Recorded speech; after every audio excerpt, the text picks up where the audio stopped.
Yo no he hablado por mi propia cuenta, el Padre que me envió me ordenó qué decir y cómo decirlo. Y sé muy bien que su mandato es vida eterna, así que todo lo que digo es lo que el Padre me ha ordenado decir. Amén. Padre, te damos gracias por otro día hermoso que nos das de vida, te damos gracias porque hoy solamente por tu voluntad dispusiste que pudiéramos despertar, que pudiéramos tener la habilidad de caminar, que pudiéramos desplazarnos hasta aquí y que tengamos hoy el privilegio de escuchar una vez más tu palabra, la oportunidad de conocer más de ti, si ya hemos aceptado esta verdad en nuestros corazones y si no, también la oportunidad de aceptarla. Te damos gracias porque cada día que se presenta es misericordia plena para nuestras vidas y te pedimos que hoy esta porción cumpla el propósito que tú diseñaste para ella y llegue ese mensaje que tú diseñaste para cada uno de nosotros desde la eternidad y para la eternidad. Te pedimos que tu Espíritu se mueva entre nosotros, Padre, y que nos dé entendimiento. Te pedimos que erradiques cualquier pensamiento que venga de mí, que sea el Espíritu el que me instruya para hablar lo que tú dispongas, Padre.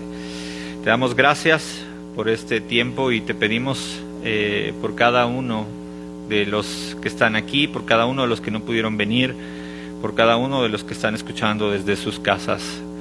Te damos gloria, Padre, porque reconocemos que cada vez que tenemos la oportunidad de estudiar tu palabra es un pedazo del cielo invadiendo la tierra y te agradecemos por tanta misericordia para nuestra vida. En tu nombre oramos. Amén. Como lo vimos en esto que acabamos de leer, en esta porción, hoy, hermanos, terminaremos el capítulo 12 que empezábamos la semana pasada. Y junto con el fin de este capítulo, termina, digamos, en el Evangelio de Juan formalmente el ministerio público que hasta ahora estaba teniendo Jesús. Este ministerio donde Él nos ha descrito y hablado acerca de su obra, acerca de su misión y acerca de la tarea que Dios, su Padre, le ha encomendado. Pudiéramos decir que a partir de este momento, es decir, una vez que comienza el capítulo siguiente, el capítulo 13, la vida pública de Jesús se termina, ¿no? Y Él comienza este ministerio íntimo con sus discípulos. Entonces, podríamos también entender que hoy es como una especie de cierre de campaña política, si así lo quieren ver, del ministerio que venía realizando Jesús. Y lo que hace Juan es una especie de resumen condensado de todo lo que hemos visto a lo largo de estos 12 capítulos. Asimismo, este pasaje describe un elemento crucial en la aceptación o no del Evangelio, y hablamos de la incredulidad. De hecho, muchos pasajes tienen esto como encabezado, ¿no? La gente no creía en Jesús. En algunos otros casos dice la incredulidad de los judíos. Y este es un elemento sumamente importante, hermanos. Es algo que debemos de considerar con seriedad. De hecho, en este mismo Evangelio, en el capítulo 3, versículo 18, hay un versículo que dice: el que cree en Él, es decir, en Jesús, no es condenado. Pero el que no cree, ya está condenado por no haber creído en el nombre del Hijo único de Dios. Y es este pasaje donde Jesús está con Nicodemo, y Nicodemo es un maestro de la ley. Nicodemo conoce de pies a cabeza las Escrituras. Y básicamente en este versículo Jesús le dice: todo lo que conoces, Nicodemo, no sirve de nada si no te lleva a creer en el Hijo de Dios. Si tú no haces esto, estás pelas.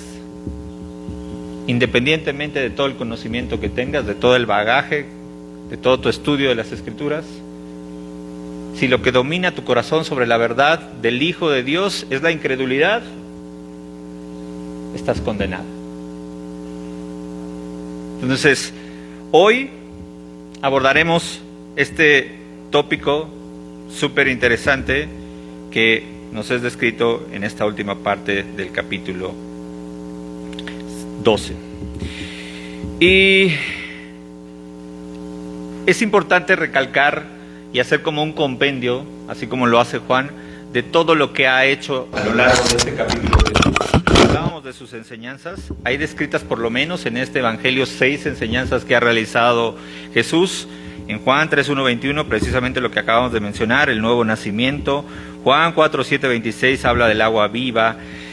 Juan 6:35-58 nos describe quién es el pan de vida. Juan 8:12 nos habla quién es la luz del mundo. Juan 8:31-36 nos habla de la libertad que existe en Cristo. Y Juan 10:1-18 nos habla de quién es el buen pastor. También a lo largo de este evangelio, a lo largo de su testimonio, Jesús nos ha hablado directamente de quién es Él. Y lo hace con este prefijo que detona una divinidad que existe en Él, hablando del yo soy. En Juan 6:35 dice, yo soy el pan de vida. En Juan 8:12 dice, yo soy la luz del mundo. En Juan 10:9 dice, yo soy la puerta. Juan 10:11, yo soy el buen pastor. Juan 11:25, yo soy la resurrección y la vida. Es decir, Jesús ha sido muy enfático, no en que en su enseñanza tiene que ver con una persona más, no como lo hacía Juan el Bautista, que él sí, de manera premeditada, decía, todo lo que enseño no habla de mí, sino de aquel que ha de venir.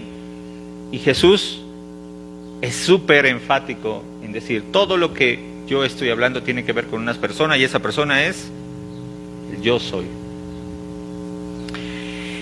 Y ni hablar de las señales que ha hecho a lo largo de su ministerio. Juan 2:1-11 comienza con su ministerio formal público y él realiza ahí una señal súper importante que es la conversión del agua en vino, hablando de las bodas de Caná. En Juan 4:46 él hace esta obra de curar al hijo del funcionario real, ¿no? En Juan 5:1-9 nos habla de cómo cura al paralítico que estaba en la piscina o en el estanque de Betesda. Él realiza en Juan 6:5-14 la multiplicación de panes y de peces. Juan 6:16-21 camina sobre el agua. En Juan 9:1-12 nos menciona la curación de una persona que había nacido completamente ciega. Y recientemente en el capítulo pasado, en Juan 11, vimos la resurrección de su buen amigo Lázaro. Todo esto que ha hecho, todo esto que he resumido, tenía un propósito. Jesús tenía un propósito al haber hecho todas estas cosas. Y ese propósito no era otra cosa que la gente creyera en Él, con todo lo que implica. También tenía como propósito creer que Él había sido enviado por su Padre, que era Dios. Pero a pesar de todo esto que vimos, que no es poca cosa, existía todavía gente que no creía. Existía gente que seguía dominada por la incredulidad. Y es así como comienza Juan nuestro pasaje. Dice, a pesar de que Jesús hizo muchas señales en su presencia, no creían en Él. ¿Cuáles señales? Todas las que ya hemos platicado. ¿Y por qué eran señales? Es decir, ¿por qué no solamente eran milagros? ¿Por qué eran señales? ¿Cuál es el propósito de una señal? Si nosotros vamos buscando una dirección, una calle, ¿qué es lo primero que buscamos cuando vamos llegando? Y las señales nos apuntan a la dirección que buscamos, ¿no es cierto? Ese era el propósito de todas estas señales. Es decir, la importancia no recaía en sí en el milagro ni en cómo lo hizo. Nos damos cuenta que utilizaba formas múltiples de realizar todas estas obras milagrosas, pero no era en sí la importancia que tenía el milagro, sino hacia dónde apuntaban. Y eso tenía como propósito apuntar hacia Jesús. Pero ¿qué nos dice Juan? A pesar de que Jesús hizo muchas señales en su presencia, no creían en Él. Imagínense, piensen cómo se sentía Jesús cuando seguía dándose cuenta de que mucha gente no creía en Él. Pensaba en eso y supongo que era frustrante darse cuenta de esto. Y pensemos tan solo en la última señal que le había hecho. Capítulo 11, Él resucita a un buen amigo que es Lázaro. Él lo levanta de entre los muertos, literalmente. Es un hombre que lleva poco más de 4 días muerto. Es un hombre cuyo cuerpo ya había iniciado el periodo de descomposición. Olía mal. Y es una obra que no hace de manera aislada, en lo íntimo. Había mucha gente presenciando esto, la familia directa de Lázaro. Había gente como testigos, quizás fariseos alrededor. Y entonces vemos cómo solamente Jesús, con el poder de su palabra, le dice a Lázaro: ven, levántate de donde andabas. Y vemos cómo Lázaro regresa de la muerte física a vida. Pero a pesar de esto, la gente sigue sin creer en Él. ¿Por qué? ¿Por qué la gente sigue sin creer en Jesús? ¿Por qué el día de hoy sigue pasando eso? ¿Cuál es la razón?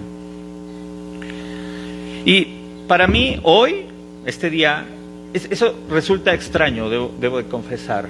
Hoy que yo creo en Jesús con todo mi corazón, me resulta ilógico que alguien no pueda creer en Él.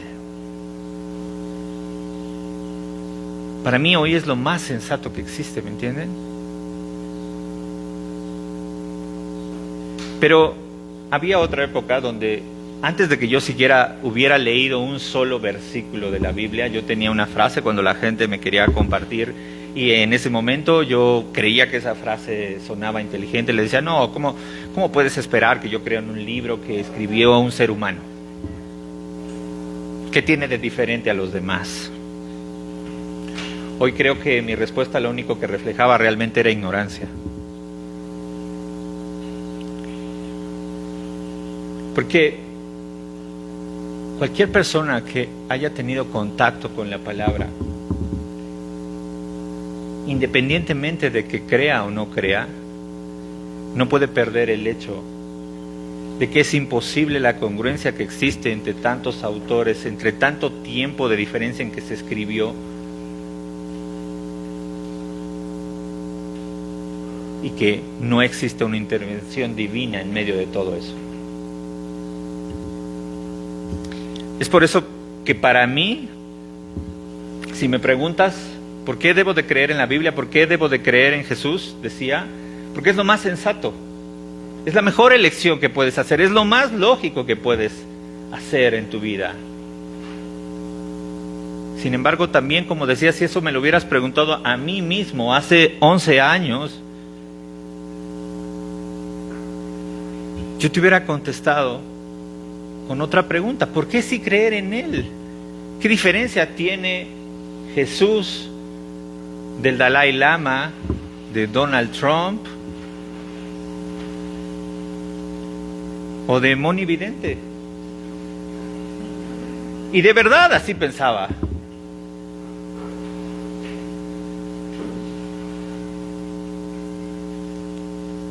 Y un poco reflexionaba en qué era lo que pasaba por mi mente en ese tiempo. ¿Por qué no creía que existía en mi corazón? ¿No se trataba de un tema de evidencias? Es imposible, como decía, contemplar simplemente un atardecer y no pensar en que existe una intervención divina en medio de eso. Es imposible, si tú eres alguien quizás que te interesa más la ciencia o la biología, darse cuenta del funcionamiento de las estaciones, del día, de la noche, de la lluvia, del cómo si estamos unos metros más cerca del sol, pelas. Si estamos unos metros más lejos, nos congelaríamos. La perfección del funcionamiento del cuerpo humano, la manera en cómo nuestra mente razona, es imposible analizarlo sin entender que existe algo más allá que está sosteniendo todo eso. Pero entonces no se trata de evidencias tampoco. Y es eso lo que hoy en nuestro pasaje Juan tratará de explicar. ¿Por qué seguimos sin creer? ¿Qué existe en nosotros? Juan pretende hacer esta pregunta y plantear a sí mismo la respuesta. Sigamos en nuestro pasaje, versículo 38. Así se cumplió lo dicho por el profeta Isaías. Señor, ¿quién ha creído en nuestro mensaje? ¿Y a quién se ha revelado el brazo del Señor? Aquí Juan está utilizando una porción de las Escrituras para explicar el porqué de la incredulidad de los hombres. Y esta porción se encuentra en Isaías 53. Si tú eres alguien que tiene un poquito de bagaje en el estudio de las Escrituras, se te hará familiar esta porción de Isaías 53. Una porción hermosa que de hecho empieza al final del capítulo 52 y que habla, inclusive muchos tienen esa cabecera, del canto o el cántico del siervo sufriente. Y esta porción de Isaías, al final del 52 y al principio del 53, digamos, describe o profetiza dos momentos específicos relacionados con el Mesías. El primero, y es importante que pongamos atención en cuáles son y en el orden que existe. El primero habla del exaltamiento de este siervo al final del capítulo 52. Y el segundo elemento que describe o que profetiza es el rechazo y el desprecio que este siervo exaltado tendrá, y es lo que nos habla en el capítulo 53. Pero para entenderlo, vamos a leerlo. Vayamos, acompáñenme, Isaías 52, versículos 14 y 15. La palabra dice: miren, mi siervo prosperará, será exaltado, levantado y muy enaltecido. Está hablando del Mesías. Y quiero que noten esta entonación de exaltación que tendrá este Mesías. Nuevamente, miren, mi siervo prosperará, será exaltado, levantado y muy enaltecido. Muchos se asombrarán de él, pues tenía desfigurado el semblante, nada de humano tenía su aspecto. Del mismo modo, miren lo que dice: muchas naciones se asombrarán y en su presencia enmudecerán los reyes, porque verán lo que no se les había anunciado y entenderán lo que no habían oído. Este es el primer elemento que les decía, la exaltación del rey. Y en nuestro pasaje que hoy estamos estudiando, Juan 12, al principio de él, ¿recuerdan cómo recibían a Jesús? Hosana, salve, oh Rey.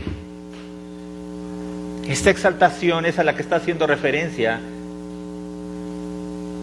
este pasaje de Isaías 52 al final, que se escribió mucho tiempo antes. Primeramente, el Mesías es recibido, digamos, de buena forma. Es llamado Rey. Pero vayamos a nuestra segunda parte. Isaías 53:1 dice: ¿quién ha creído a nuestro mensaje y a quién se ha revelado el brazo del Señor? Es la porción que está nombrando directamente Juan. Y el contraste se da inmediatamente aquí, al continuar en este capítulo. Son dos preguntas las que realiza. ¿Quién ha creído nuestro mensaje? La respuesta implícita, en el momento en que Isaías está haciendo esta profecía, se está dirigiendo a un pueblo rebelde.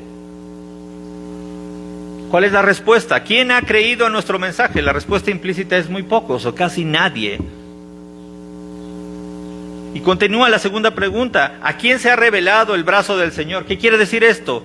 Es sobre quién se ha hecho visible el poder del Señor. Nuevamente está hablando del Mesías.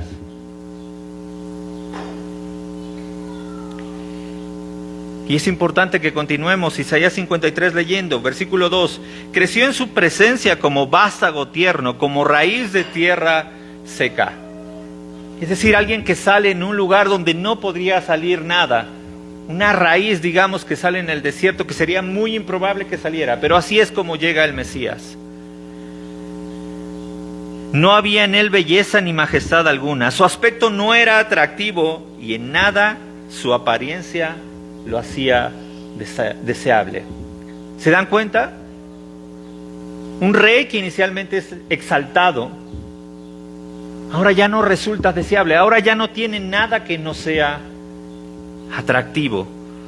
Dice, despreciado y rechazado por los hombres, varón de dolores, habituado al sufrimiento, todos evitaban mirarlo, fue despreciado y no lo estimamos. No solamente no lo deseamos, sino como que inclusive nos daba como vergüenza, como que ni siquiera queríamos saber de él.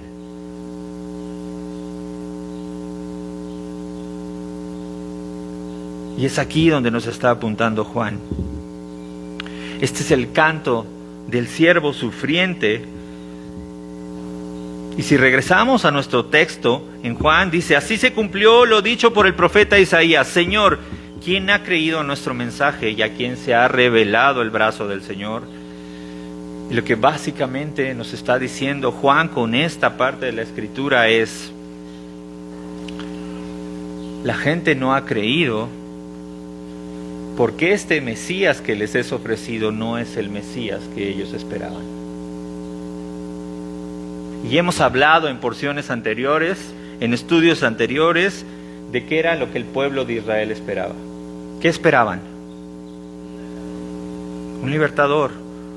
Un rey, pero que trajera un reino que les ofreciera liberación física, liberación política, liberación militar a Israel. Y entonces, cuando llega el Mesías y ofrece un reino completamente diferente a lo que esperaban, ¿qué hicieron? Dijeron, no, gracias. Preferimos desechar a este rey. Y saben, pensaba en nuestra vida práctica, cómo muchas veces puede pasar esto. ¿Han conocido estas personas que quizás dentro de nuestra comunidad de repente llegan y nos damos cuenta cómo la motivación los llena y empiezan a participar y notamos una pasión por el conocimiento de Jesús? Y después de un rato, puede ser meses o quizá años, dejamos de saber de ellos.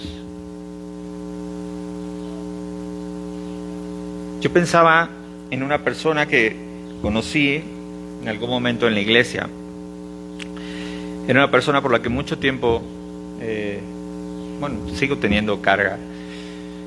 Una persona que llegó en algún momento a la iglesia donde estábamos anteriormente y tenía muchos problemas, tenía problemas de ansiedad. Nos describía él cómo muchas veces se paralizaba y le costaba literalmente cruzar la calle. Tenía que ponerse a orar mucho tiempo para poder cruzar simplemente la calle porque el miedo lo dominaba. Tenía problemas de adicciones en las que iba y venía. Tenía problemas con relaciones tóxicas con su pareja, sumamente tóxicas. Y lo veíamos muchas veces regresar a la iglesia y como les describía, la pasión lo dominaba y era participativo y eventualmente se iba y volvía a estos mismos patrones de conducta. Y en algún momento, tiempo después de que cambiamos de iglesia, yo a una de las personas que seguía le preguntaba, ¿supiste por esta persona? Y recuerdo que me acordé de él porque era una persona que tenía una capacidad creativa increíble. Era una persona que dibujaba a lápiz alzado de manera increíble, que hacía grafitis literalmente como un profesional. Y entonces vi un grafiti que él hizo y me acordé. Entonces le pregunté a alguien de la iglesia, ¿supiste algo de esta persona? Y dijo, sí, fíjate que después de un tiempo que no asistía le llamamos y de manera educada pero contundente nos contestó: no queremos saber, no quiero saber nada más de ustedes. Les pido que no me vuelvan a llamar. El cristianismo no es para mí. El cristianismo no me funcionó. Y pensaba en qué hay detrás de comportamientos como este. Es decir, ¿qué quiere decir no me funcionó? Literalmente quiere decir el cristianismo que yo buscaba no hizo lo que yo quería. Pero eso, hermanos, eso no es el cristianismo. El cristianismo requiere que entendamos dos cosas fundamentalmente. La primera es mi condición de pecado y la depravación que existe en mi corazón, y como esta me aleja completamente de Dios por la eternidad. Y el segundo elemento que debemos de entender es que aún con esto, este Dios, que es un Rey todopoderoso, decide sacrificarse por mí para llevarme delante de su presencia. ¿Y saben?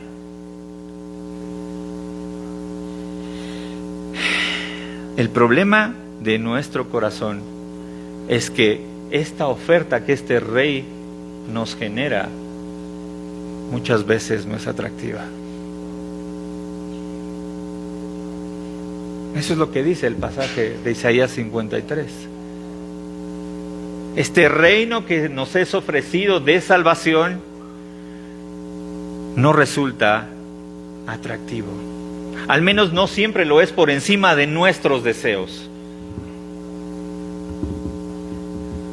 Y entonces, lo que pasa es que cuando nuestros deseos no se cumplen, siendo en realidad esos los verdaderos motivos por los que en algún momento pudimos buscar a Jesús, es cuando termino diciendo gracias, pero no me funcionó. ¿Por qué? Porque sigo con mis deudas, porque mi esposa no cambia en caso de que estés casado, o porque no encuentro la novia que quería en caso de que no estés casado, o porque mis hijos no cambian, o porque todavía no encuentro el trabajo que me permitiría tener una vida estable. Y entonces pues ya estoy probando ahora mejor con el New Age, un poco mezclado con el decretar, y por ahí ya de reserva compré mis San Judas por si las dudas.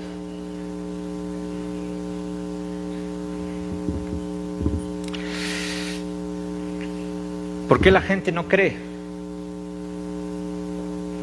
Muchas veces la razón es simple, porque lo que menos estamos esperando es un Salvador.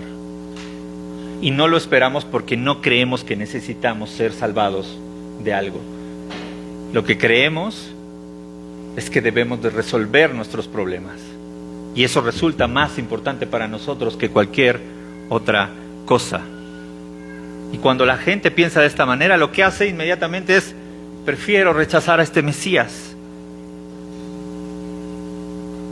Y esa, hermanos, es una decisión que todos y cada uno debemos de constantemente estar tomando. Continuamos con nuestro texto, versículo 39. Por eso no podían creer, pues también había dicho Isaías, les ha cegado los ojos y endurecido el corazón, para que no vean con los ojos, ni entiendan con el corazón, ni se arrepientan, y yo los sane. Esto dijo Isaías porque vio la gloria de Jesús y habló de él. Aquí ahora Juan nuevamente está citando otra porción, salud, y ahora se va a Isaías 6. Esta es la porción que ahora está tomando Juan como referencia. Pero es importante que entendamos el orden de las porciones que está citando Juan. Primeramente, Isaías 52 y 53, y ahora Isaías 6. La primera porción que acabamos de meditar explica el por qué no creyeron. Y lo explica entendiendo que la única razón es que la decisión que toma el hombre, al no estar interesado en el reino que le es ofrecido, es rechazar a este Mesías. Básicamente, no me interesa, gracias, pero lo que me ofreces no es atractivo. Y ahora, en este pasaje de Isaías 6, se nos menciona algo interesante. Nos dice que no podían creer. ¿Por qué? Porque les ha cegado los ojos, dice, y endurecido el corazón, para que no vean con los ojos, ni entiendan con el corazón, ni se arrepienten. Y dice Dios, yo los sane. Y hermanos, es normal. Bueno, a mí me pasa seguido cuando leo este tipo de pasajes, que lo que primero que pensemos es, chihuahuas. Mateo trae mucho esa frase y hoy pensaba en ella, ¿no? Cuando leía otra vez, chihuahuas. ¿Qué está diciendo aquí Juan? Porque si Dios es responsable de cerrar los ojos, endurecer el corazón y con esto hacer que no entiendan y que no se arrepientan y que no sean sanados los incrédulos, entonces ¿de quién es culpa? De Dios y no de los incrédulos, ¿no? Eso es lo que está diciendo Juan. Por eso está citando esta referencia, ¿no? Eso es lo primero que uno piensa.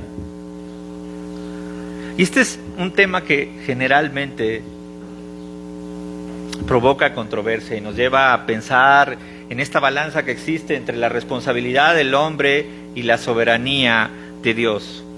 Es un tema en el que no pretendo meterme a detalle ni desarrollar por falta de tiempo y también reconozco quizás por falta de capacidad, pero a la luz de nuestro pasaje creo que podemos entender que el propósito aquí de Juan es explicar esto desde un enfoque mucho más sencillo de lo que parece. Y para esto es importante que entendamos el contexto y el orden, les decía, de nuestro pasaje. Primeramente ha citado Isaías 53 para asentar que el incrédulo decide rechazar deliberadamente la oferta que Dios le hace. Eso está en primer lugar. Dios, a través de la obra de su Hijo, en esta época y en nuestra época, ha extendido una oferta para todo el mundo.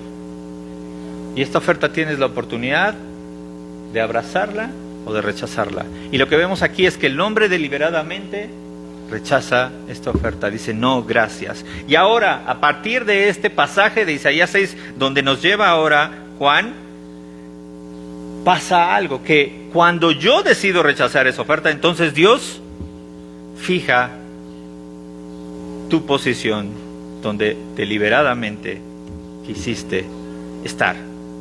Y hay un pasaje que me ayudaba un poco a entender esto de manera más clara, y está descrito en Romanos 9, del versículo 13 al 18. Acompáñenme, por favor, para que leamos juntos esta porción. Romanos 9, 13 al 18.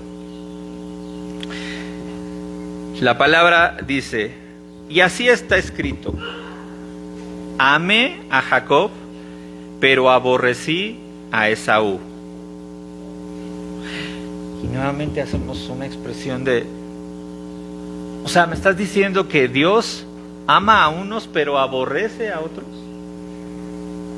Como que no me estás ayudando mucho, Daniel. Continúa diciendo, ¿qué concluiremos? ¿Acaso es Dios injusto? Y dice Pablo, de ninguna manera. Es un hecho que a Moisés le dice, tendré misericordia de quien quiera tenerla y seré compasivo con quien quiera hacerlo. Por lo tanto, la elección no depende del deseo ni del esfuerzo humano, sino de la misericordia de Dios. ¿Qué es lo primero que se nos viene con este pasaje? ¿Por qué dice Pablo? ¿Qué concluiremos? ¿Acaso es Dios injusto? ¿Por qué dice esto? Porque cuando escuchamos que Dios ama a unos y que desprecia a otros, lo primero que pensamos es, ¿qué injusto es ese Dios?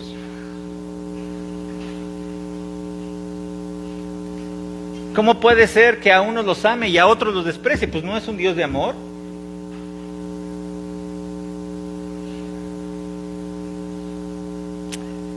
La respuesta es sí.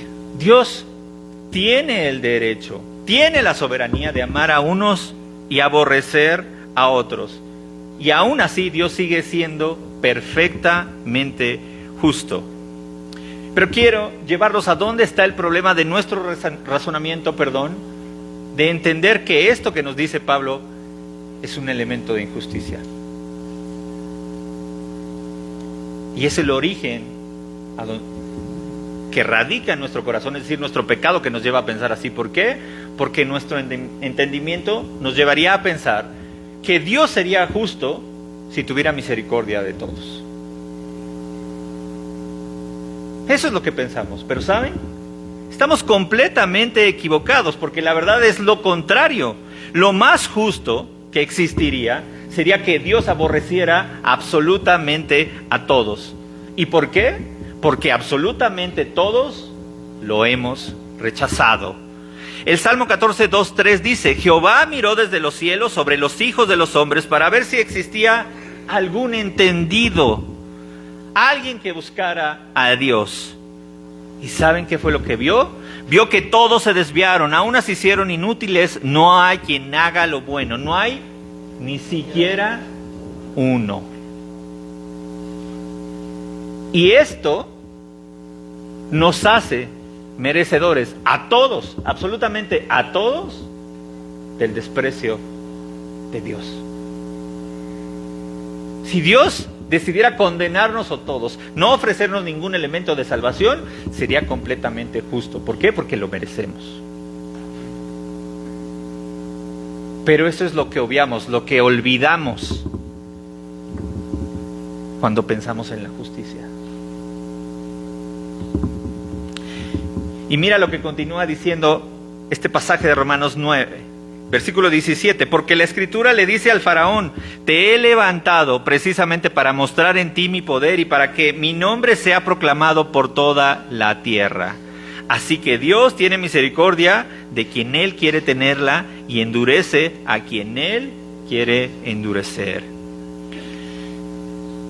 Nuevamente esto nos genera un sentimiento raro, ¿no? Dice, a Faraón le dijo: te he levantado precisamente para esto.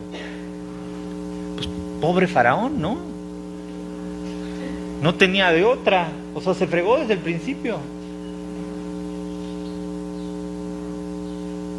Pero si leemos bien, el contexto es un poco más amplio. Dice: te he levantado precisamente para mostrar en ti mi poder y para que mi nombre sea proclamado por toda la tierra. Faraón seguía teniendo la misma alternativa. Cuando Moisés se presenta delante de él tuvo dos chances. Uno era arrodillarse y postrarse delante de este Dios, y la otra era negarlo como lo hizo y rechazarlo. Y aún así, ¿saben qué iba a pasar? Dios iba a mostrar su poder y su nombre iba a ser proclamado. Y aquí un poco podemos confundirnos. En Éxodo se habla 4 veces acerca del endurecimiento del corazón de Faraón. Pero si leemos detalladamente, en los capítulos 4 y 7, cuando Dios habla con Moisés, habla en un tiempo futuro. Él dice: endureceré el corazón de Faraón. Y no es hasta el capítulo 10 cuando él le dice: vuélvete a presentar delante de Faraón a Moisés, porque yo ya he endurecido su corazón. Pero antes de esto, Faraón ya lo había rechazado no una, no dos, varias veces. Faraón tomó la decisión que muchos toman: rechazar a Dios. ¿Y qué fue lo que hizo Dios en un momento determinado? Endurece su corazón. ¿Por qué? Porque Él decide cuándo, cómo y con quién hacerlo. Y te puede gustar o no, pero sabes, hay algo a mí que veía aquí que me hacía descansar en decir: gracias Dios, porque tú tienes la capacidad de hacer esto. Dice Romanos 9, nuevamente versículo 15, es un hecho que Moisés le dice: tendré misericordia de quien quiera tenerla y seré compasivo con quien yo quiera hacerlo. Pero miren qué dice: por lo tanto, la elección no depende del deseo ni del esfuerzo humano. No hay nada que tú puedas hacer para ganar la misericordia de Dios. No depende de ti, pero sí nos dice de qué depende. Depende de la misericordia de Dios. Puedo descansar en que la elección es de Dios y no mía, porque ¿sabes? Si fuera tuya, ¿qué harías? Serías un tirano. Serás un tirano que aquel que no me saludó en la mañana en el servicio, rayo. Aquel que me sacó la lengua, que me vio medio feo, rayo. Aquel que sí me sonrió, bendiciones.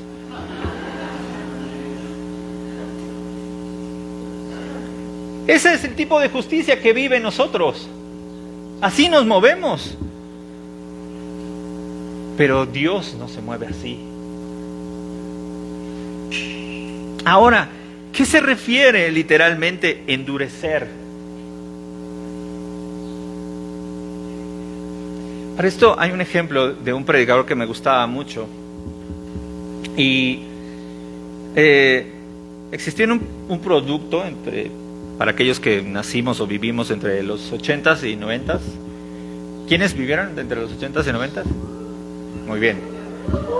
Los que no, júntense con los del Team Frío y oramos por ustedes al final del servicio. En los 80s y 90s existía, bueno, no sé si todavía existe, yo ya no lo uso porque ya no lo necesito tanto, pero existía un producto que se llamaba Quanet. Ah, todavía existe. Bueno. Y este producto, para quienes no lo conocen, tenía un fin, que era, normalmente las chicas hacían su copete grande, ¿no? Podían medir 20 centímetros más fácilmente. Y después, con el Sprite, lo que hacían es fijaban y quedaba en ese lugar si lo hacíamos bien. Exactamente. Y esto es lo que hace Dios cuando dice, endureceré el corazón. Tú has tomado una postura y Dios únicamente lo que hace es fijo esa postura. Te dejo en la libertad que tú quisiste tener, en la elección que tú tomaste. Y hermanos, esto es real porque el infierno no es otra cosa más que el resultado de la elección que nosotros tomamos. Y esa es una vida eterna sin Dios. Y esto es lo que está pasando aquí. Tú tomas una elección y Dios dice, ok, go ahead. Asume las consecuencias de esa decisión. Y eso es lo que hace hoy contigo y conmigo Jesús. Si has decidido amar y seguir a Dios a través de lo que su Hijo hizo en la cruz, Dios va a fijar esa postura en tu corazón. Si por el contrario sistemáticamente has decidido rechazarlo y continúas en esa posición, llegará un momento donde también será fijada. Regresemos a nuestro pasaje, versículo 42 y 43. A pesar de que muchos creían en Jesús, muchos de los jefes religiosos no lo confesaban abiertamente. Tenían miedo de ser rechazados por los fariseos y de perder su posición en la sinagoga. Preferían recibir honores de los hombres más que de parte de Dios. Esta porción nos está hablando de un grupo diferente. Anteriormente nos hablaba de los incrédulos y hoy nos menciona gente que creía pero que tenía un comportamiento que no era congruente con su convicción. Nos dice por miedo a las repercusiones que el mostrar abiertamente su fe tendrían. Y esto hoy sigue pasando. Esto no necesita mucha explicación, ¿no es cierto?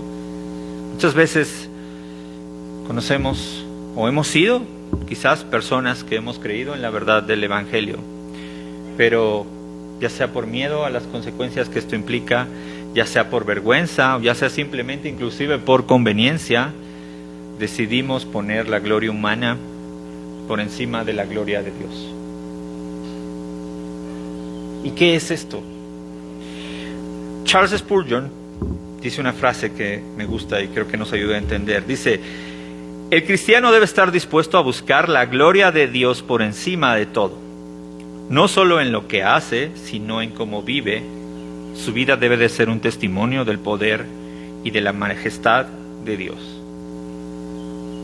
Y esto es sumamente simple, no es un concepto teológico que requiramos estudiar a profundidad para entenderlo. ¿Cómo busco la gloria de Dios?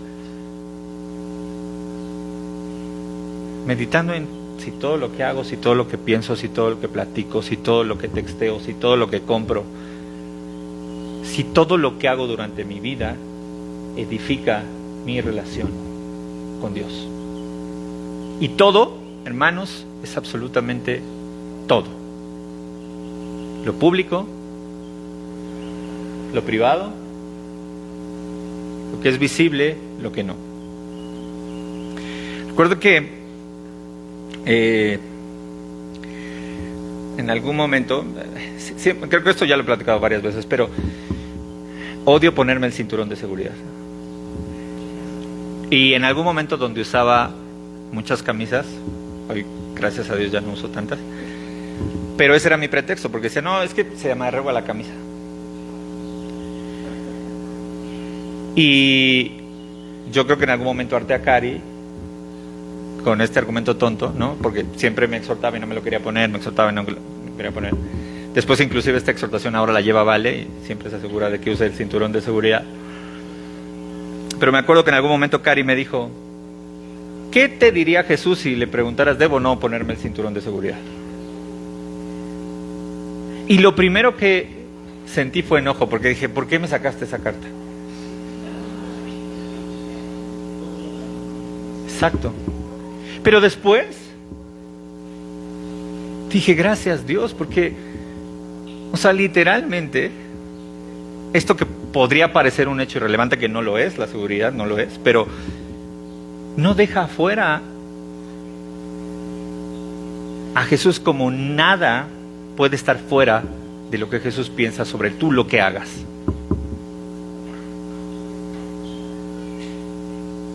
Quizás hoy seas alguien que te cuesta trabajo entregarle ciertas áreas a Dios de tu vida. Todos tenemos áreas que nos es difícil entregarle a Dios. Sin embargo, esto no excluye el hecho que debemos hacerlo. ¿Cómo busco la gloria de Dios? En que entienda que cada cosa que haga edifica o no mi relación con Él. Y esta es la lucha que está teniendo este grupo que nos describe Juan. Un grupo que ponía por encima su gloria y la de los hombres que la de Dios. Continuamos, versículo 44 al 50, el final de esta porción. Dice, el que cree en mí, clamó Jesús con voz fuerte, cree no solo en mí, sino en el que me envió, y el que me ve a mí, ve al que me envió. Yo soy la luz que ha venido al mundo para que todo el que crea en mí no viva en oscuridad. Si alguno escucha mis palabras, pero no las obedece, no voy a ser yo el que lo juzgue, pues no vine a condenar al mundo, sino a salvarlo. El que me rechaza y no acepta mis palabras, tiene quien lo juzgue. La palabra que yo he proclamado lo va a condenar en el día final. Yo no he hablado por mi cuenta. El Padre que me envió me ordenó decir y cómo decirlo. Y sé muy bien que su mandato es vida eterna. Así que todo lo que digo es lo que el Padre me ha ordenado decir. Y es interesante ver cómo Juan utiliza estos últimos versículos para apuntar hacia una declaración integral y poderosa de la identidad de Jesús, definida por Él mismo. Primeramente nos dice que en algún momento, no nos dice cuándo la porción, pero en algún momento dice Jesús clamó. Y esto nos hace enfocarnos en algo que es importante. Clamar es gritar, decir a gran voz, pretender que todo mundo escuche. Y tú haces solamente eso cuando quieres decir algo que es importante. Y nos dice, Jesús clamó. ¿Y qué es lo que nos dice? Nos dice tres cosas principalmente y sumamente importantes en el entendimiento de cuál es la identidad de Jesús. Lo primero que nos dice es, el que cree en mí, cree no solo en mí, sino en el que me envió. Y esta es una declaración donde Jesús está dejando, o no deja, mejor dicho, ninguna duda de que Él tiene una autoridad divina. Él está dejando claro que creer en Él es lo mismo que creer en el Padre. Él está dejando claro que así como ha sido enviado por Dios, Él mismo es Dios. Él está diciendo básicamente, yo soy la plena revelación de Dios al mundo. Yo soy la versión visible del Dios invisible. Y si tú crees en Jesús, no puedes pasar por alto esto. Es un elemento primario que no puedes dejar a un lado. Tú no puedes decir, yo creo en Jesús, pero bueno, creo solamente que fue un gran profeta. Tú no puedes decir, yo creo en Jesús, pero bueno, creo solamente que fue un gran maestro. Jesús es el enviado de Dios y Jesús es Dios mismo. Y esta es la primera cosa que nos deja clara en esta recopilación final nuestro autor Juan. Segundo elemento, Jesús también se presenta como la luz del mundo, la luz, que ha venido al mundo para que aquellos que crean en Él ya no vivan en la oscuridad.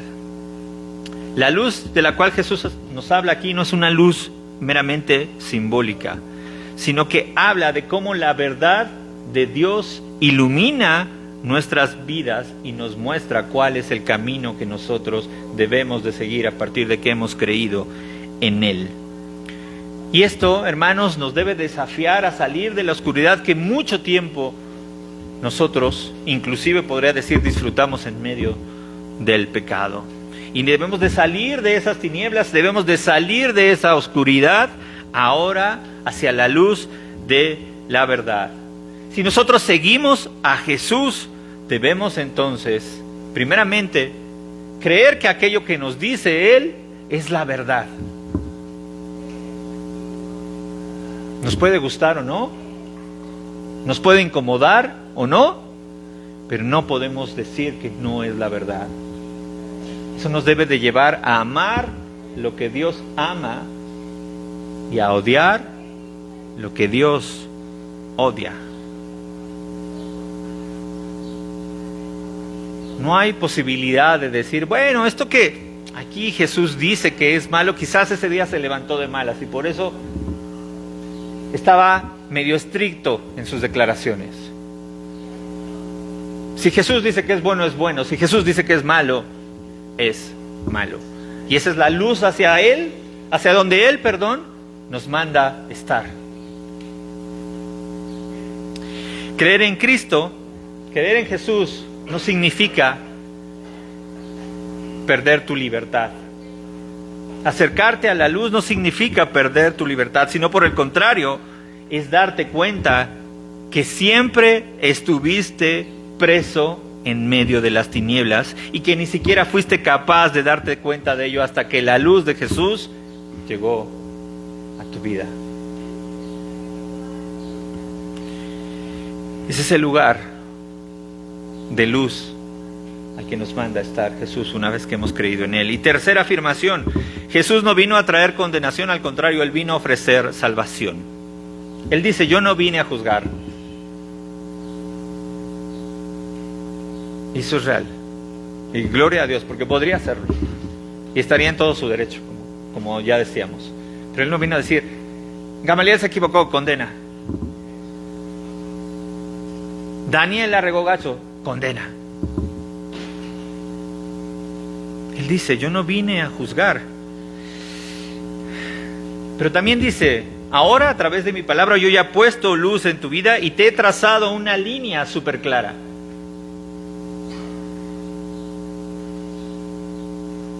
Una línea que de hecho no es mía, dice, es de mi Padre. Y esa línea deja solamente dos lugares en los que puedes estar. A través de mi palabra, te la he dado a ti para que decidas si la abrazas y estás en este lado de la línea, o si la rechazas y te quedas en donde estás. Y esa decisión que tomes es la que te va a juzgar, dice, en el día final, en el día postrero.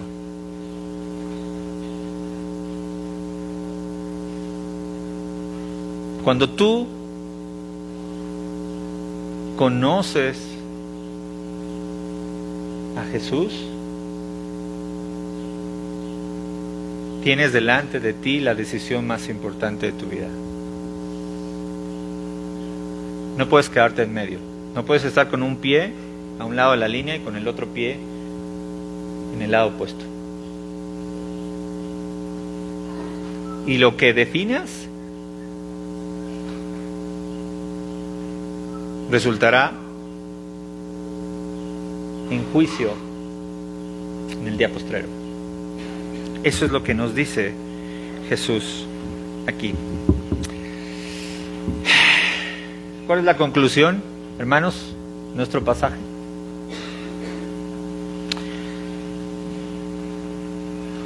Ante todo el ministerio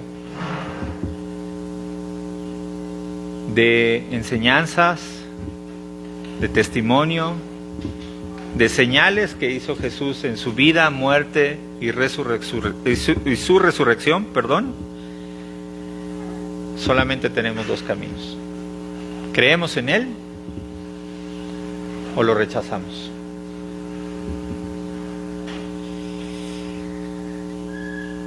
Y si tú hoy eres alguien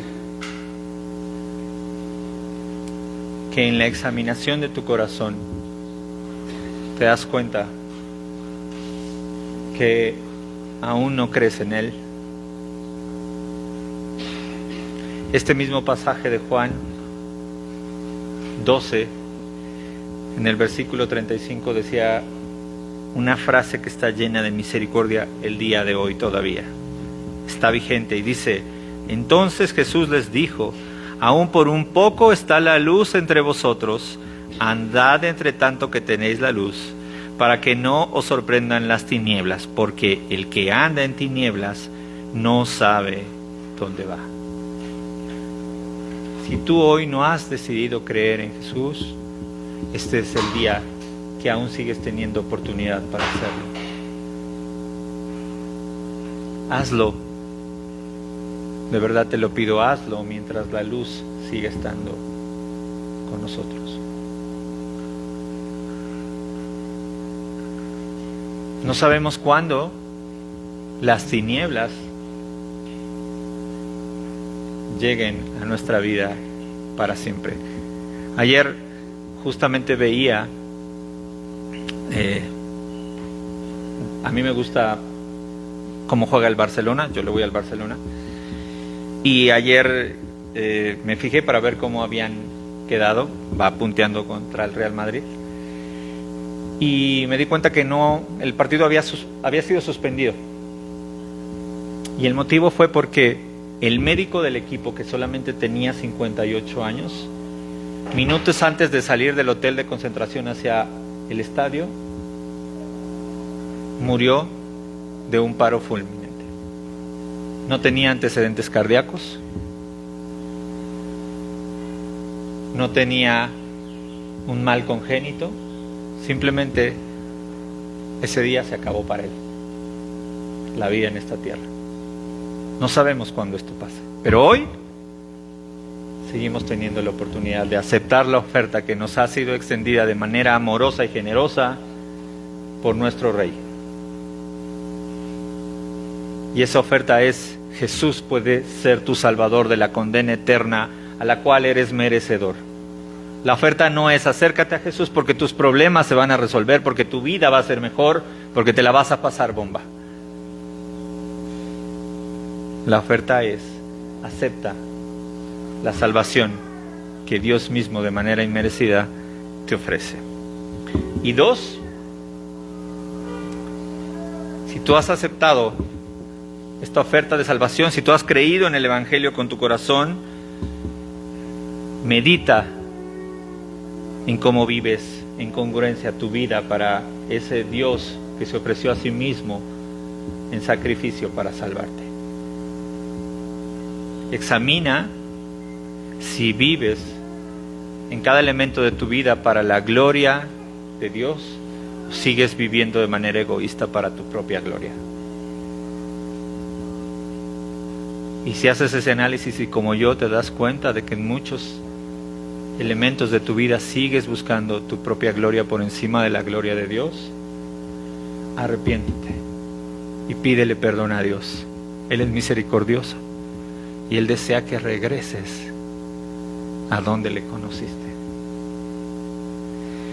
Hay una alabanza que me gusta y dice: si mis oraciones hablan más de mí, quiero disculparme porque sé que se trata de ti. Si me he olvidado de lo que un día fui, vuelve a recordarme que nada soy sin ti. Si me gano el mundo pero te pierdo a ti, de nada me vale, tú eres mi vivir. Eres mi tesoro y eres mi existir. Yo sé que tengo todo si te tengo a ti. Ven y llévame a la cruz, donde solo existes tú. Hoy me niego a lo que soy. Ven y lléname, Señor. Que Dios nos permita hacernos cada día esa pregunta: ¿dónde está hoy mi corazón delante de quién es Jesús? Padre, te damos gracias por otro día de misericordia, donde nos permites conocer de ti, donde nos llamas a apreciar tu revelación, a saber quién eres, a saber qué deseas, a saber qué no, donde nos llamas a arrepentirnos, donde misericordiosamente nos ofreces una oportunidad más. Te damos gracias por este tiempo. Te pedimos que tu palabra inunde nuestros corazones y que cada día sea un día donde elijamos vivir para tu gloria. Ayúdanos a entender que más allá del engaño que nuestro propio corazón provoca en nosotros, no existe más preciado que lo que nos has regalado ya en la cruz. No solamente la salvación per se, sino a Jesús mismo. Permite que Jesús sea mucho más valioso en nuestras vidas de lo que cualquier otro elemento puede llegar a serlo. Permítenos entender que cualquier cosa que brille o que parezca brillar más allá de Jesús es solamente un engaño, y permítenos regresar a volver a amar lo más valioso que tenemos en nuestra vida, que es estar delante de tu presencia. Te damos gracias en el nombre de Jesús. Amén.